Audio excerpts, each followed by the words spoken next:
Well, good morning, guys and gals, and welcome to another episode of The Loaf. It's a Saturday, and I hope this Saturday finds you well and that you're able to do something fun today with your family or whoever you're staying with during these quarantine times. And today, I just wanted to talk about kind of this idea of listening. And for me, I think listening is a little bit different, or a lot of it different than hearing, right? The physical act of hearing something. So, for example, maybe it's you and your parents right now, you're in quarantine, and I'm sure you love each other, but sometimes even with people we love, we have these difficult moments of actually listening, right? So we hear what our parents are saying. We hear when our parents tell us to clean our room, or we hear when we hear our parents tell us to do our homework.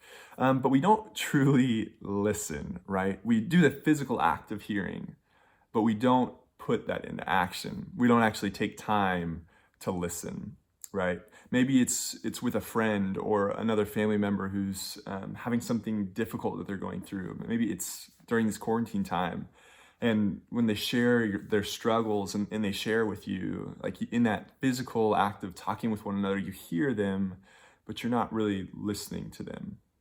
And this practice of listening, I think there's a great example of it in the Old Testament in 1 Kings 19:9 is where we're going to start. And it's the prophet Elijah, and he's gone through this just kind of like crazy time against where people are trying to kill him, and he's run away to the Mount Sinai, I believe, and there he's looking for God, and he's trying to hear God, right? And he's trying to listen to God. But God shows up in kind of a unique way that I just love. So this is 1 Kings 19, verse 9. There he came to a cave. This is at Sinai. There he came to a cave where he spent the night. But the Lord said to him, "What are you doing here, Elijah?" And Elijah replied, "I have zealously served the Lord God Almighty, but the people of Israel have broken their covenant with you, torn down your altars, and killed every one of your prophets. I am the only one left, and now they are trying to kill me too. Go out and stand before me on the mountain," the Lord said to him. And as Elijah stood there, the Lord passed by, and a mighty storm hit the mountain. It was such a terrible storm that the blasts at the rocks were torn loose, but the Lord was not in the wind. After the wind, there was an earthquake, but the Lord was not in the earthquake. And after the earthquake, there was a fire, but the Lord was not in the fire. And after the fire, there was the sound of a gentle whisper. And when Elijah heard it, he wrapped his face in his cloak and went out and stood at the entrance of the cave.